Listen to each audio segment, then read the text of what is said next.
Hi friends, welcome to Neha trends family. இன்றைக்கி பாப்பா ஸ்கூலில் ப்ளூ டே செலிப்ரேஷன் இருக்குது. ப்ளூ டேக்கு நம்ம ஹெல்த்தியாக என்ன லஞ்ச் என்ன ஸ்நாக் பண்ணலாம் அப்படின்னு பார்க்கலாம். ஃபஸ்ட்டு நம்ம லஞ்ச் ரெடி பண்ணிக்கலாம். ஒரு கடாய் வச்சு அதில் எண்ணெய் ஊற்றி கடுகு போட்டுக்கலாம். நான் எப்போவுமே தேங்காய் எண்ணெய் தான் யூஸ் பண்ணுவேன். தோசை சுடுறதுக்கு மட்டும்தான் கடலை எண்ணெய் யூஸ் பண்ணுவேன். தேங்காய் எண்ணெய் எல்லாத்துக்குமே நல்லாயிருக்கும். இப்போது கடுகு பொரிஞ்சிருச்சு. உளுத்தம்பருப்பு போட்டுக்கலாம். ஒரு சின்ன சைஸ் பெரிய வெங்காயம், ஒரு மிளகாய் கட் பண்ணி வச்சுருக்கேன், அதை ஆட் பண்ணிக்கலாம்.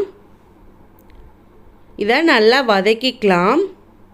வெங்காயம் வதங்கினதும் நம்ம கட் பண்ணி வச்சுருக்கிற அகத்திப்பூ ஆட் பண்ணிக்கலாம். ப்ளூ டே அப்படிங்கிறனால நம்ம ரெட் கலர் அகத்திப்பூ போட்டோம்னா நம்மளுக்கு வதங்கும் போது நமக்கு ப்ளூ ஷேட் கிடைக்கும். பூ போட்டதும் நம்மளுக்கு ஒரு நிமிஷத்தில் பூ வதங்கிடும். ஆனால் அந்த காம்பு கொஞ்சம் வேகணும். இந்த பூ லைட்டாக வதங்கினதும் நம்ம இதுக்கு தேவையான அளவு உப்பு போட்டு காம்பு வதங்குறதுக்காக நம்ம ஒரு டம்ளர் தண்ணி விட்டுக்கலாம். இப்போ நம்ம மூடி போட்டு வச்சிட்டோன்னா 2 to 3 மினிட்ஸில் அந்த காம்புமே சீக்கிரமாக வெந்துடும். காம்பு வெந்ததுக்கப்புறமா தேங்காய் பூ ஆட் பண்ணிக்கலாம். தேங்காய் பூ மீன்ஸ் தேங்காய் துருவல். என்னன்னு பார்த்தீங்கன்னா அகத்திப்பூ லைட்டாக கசக்கும். ஸோ குழந்தைங்க விரும்பி சாப்பிட மாட்டாங்க. இந்த மாதிரி நம்ம தேங்காய் பூ ஆட் பண்ணும்போது அதனோட டேஸ்ட் மாறும், விரும்பி சாப்பிடுவாங்க. தேங்காய் பூ போட்டு நம்ம நல்லா வதக்கிட்டு ஸ்டவ் ஆஃப் பண்ணிடலாம். இப்படியே நம்ம சாப்பாட்டுக்கு பிசைஞ்சு சாப்பிட்டுக்கலாம். நான் பாப்பாவுக்கு ஸ்கூலுக்கு கொடுத்து விடுறதுனால அங்கே போய் அவங்க பிசைஞ்சு சாப்பிட மாட்டாங்க. அப்படிங்கிறதுனால நான் சாப்பாட்டை போட்டு பெரட்டி கொடுத்து விட்டுருவேன்.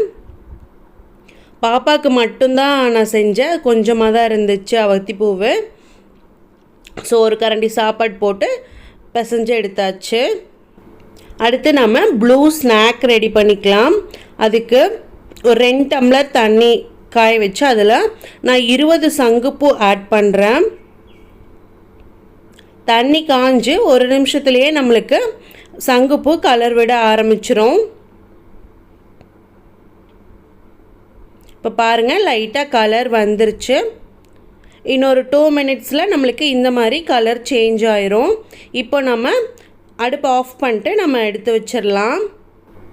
இப்போது ஒரு கடாய் வச்சு கடாய் காஞ்சதும் அதில் நம்ம 1 ஸ்பூன் நெய் ஆட் பண்ணிக்கலாம். நெய் ஹீட் ஆனதும் நம்ம இதில் வெள்ளை ரவை ஆட் பண்ணி லைட்டாக ஃப்ரை பண்ணிக்கலாம். அடுப்பு சிம்மில் வச்சு ஃப்ரை பண்ணிக்கோங்க. அப்போ தான் நம்மளுக்கு அடியில் பிடிக்காமல் வரும். கைவிடாமல் நல்லா வறுத்துக்கணும். ரவை வறுபட்டுருச்சுன்னா நம்மளுக்கு லைட்டாக ஸ்மெல் வரும், லைட்டாக ப்ரௌனிஷ் ஆகும். லைட்டாக கலர் மாறணுன்னே நம்ம இதை ஒரு பிளேட்டுக்கு மாற்றி வச்சிடலாம்.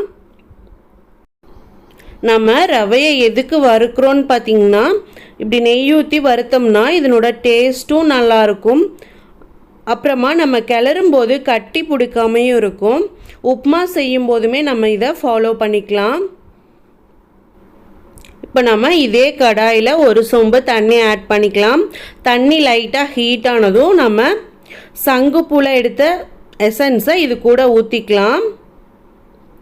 இப்போ தண்ணி நல்லா காயட்டும். நல்லா கொதி வந்துருச்சு. இதில் நம்ம ரவை ஆட் பண்ணி நல்லா கலந்துக்கலாம்.